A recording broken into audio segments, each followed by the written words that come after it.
Transforming your life through hypnotherapy has never been easier. With the help of your host, Julie from coachinghypnosis.net, and these power-packed minisodes, you're sure to find yourself engaging in more positive behaviors around both your physical and mental health. Here's your host, Julie.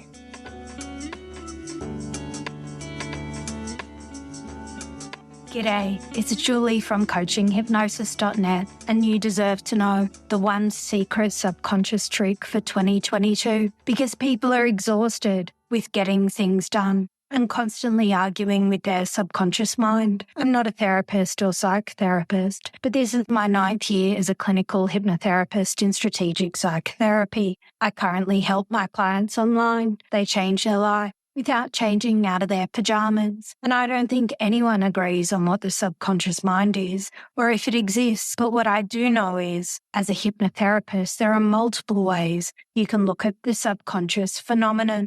And it reminds me of when Dr. Joe Dispenza had an accident in a triathlon when a car accidentally ran him over during the race, and his vertebrae T8, T9, T10, T11, T12, and L1 were clearly compressed, fractured, and deformed. The doctor gave him the diagnosis of multiple compression fractures of the thoracic spine, with the TA vertebra more than 60% collapsed. Dr. Joe Dispenza was a chiropractor at the time, and because he believed that our innate intelligence gives life to the body, he decided not to have Harrington rod surgery. But he also knew that his body would only heal to the extent of his genetic program.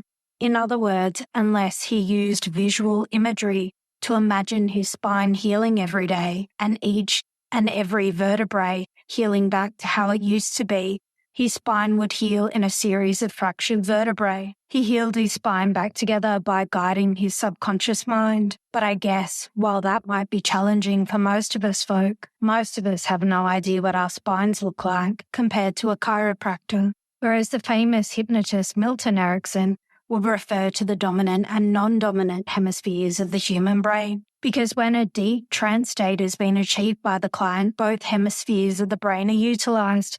And you might be thinking, why is one side more important than the other? Or how does this benefit the brain? Or something else? But the truth is, in research on neurological organization of human beings has revealed some differences between the behavior of the cerebral hemispheres. For example, some of the dominant hemisphere functions are full language systems, tempo, contralateral side of the body, and non-dominant hemisphere functions, visualization, melody, and special class of language.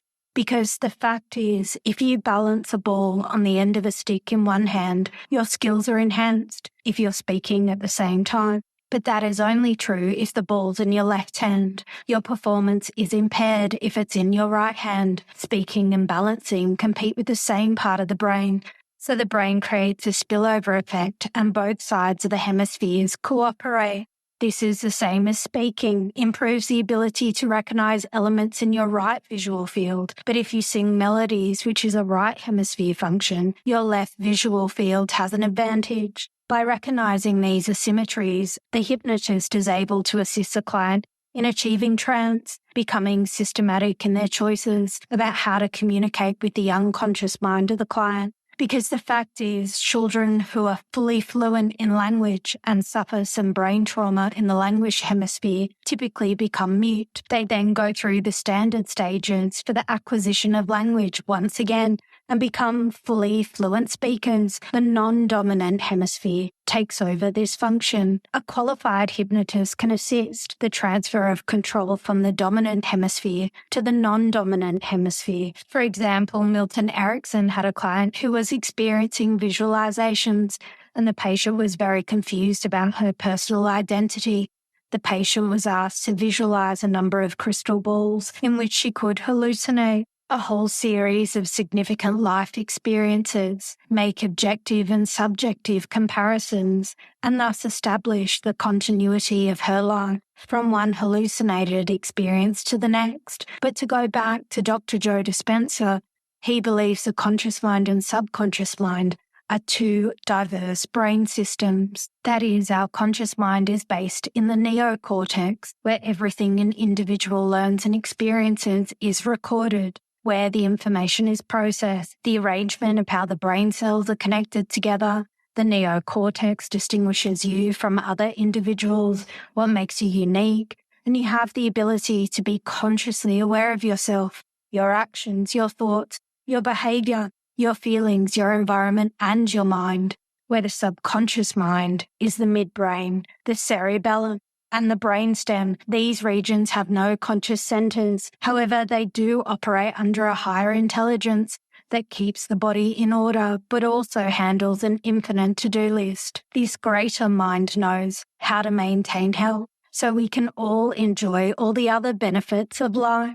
And to quote Napoleon Hill from his famous book, Think and Grow Rich, there are millions of people who believe themselves doomed to poverty and failure because of some strange force over which they believe they have no control. They are creators of their own misfortune because of this negative belief, which is picked up by the subconscious mind and translated into its physical equivalent. This is an appropriate place at which to suggest again that you may benefit by passing on to your subconscious mind any desire which you wish translated into its physical or monetary equivalent in a state of expectancy or belief that the transmutation will actually take place. Your belief or faith is the element which determines the action of your subconscious mind. And people want to know, is it possible to get results with hypnosis after just one session? Just as with any form of effective therapy, hypnosis takes time to alter our subconscious brains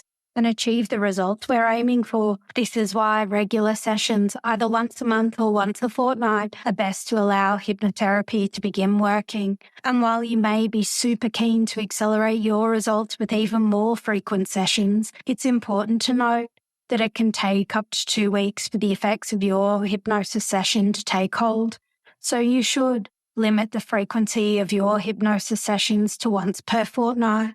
But what if you know your subconscious mind doesn't want to be hypnotized? Here is the one secret subconscious trick for 2022, misdirection.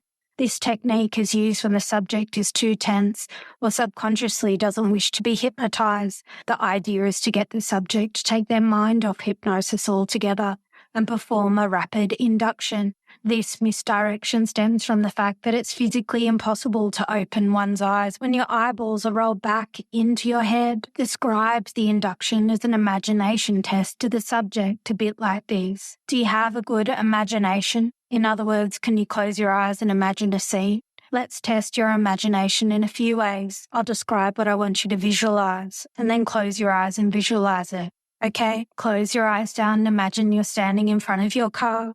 Now when you see it very clearly, nod your head. Great. Now looking at your car, I wonder what color it is. Can you open the door and get in the car behind the wheel? Look straight ahead. Is the speedometer in the center, to the right, or to the left? Is it circular, semicircular, horizontal, vertical? All right, what color is the needle that indicates the speed on the speedometer? Great. Open your eyes. Could you see all that clearly? Now let's test your imagination in another way. We learned a couple of things about your imagination right then.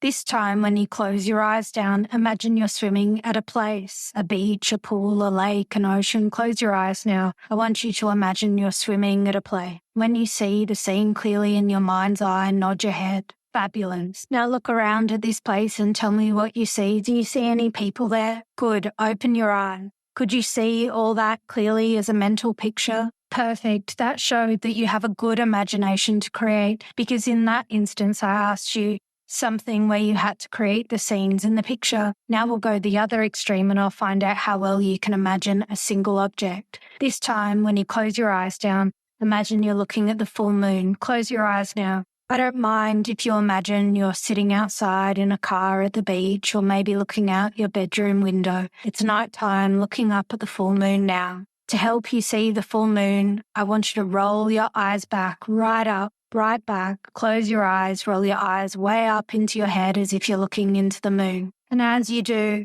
the more you try to open your eyes, the tighter they're locking down. Close now. Locking tighter and tighter. Now stop trying. Just relax and sleep. Let a good, pleasant feeling now come all over your body. Let every muscle and every nerve in your body go limp and loose. Breathe easily and deeply. and send a wave of deep relaxation from the top of your head to the tips of your tongue. And now the subject's hypnotized. So what if you thought about the subconscious mind differently? And what if you didn't? The choice is yours.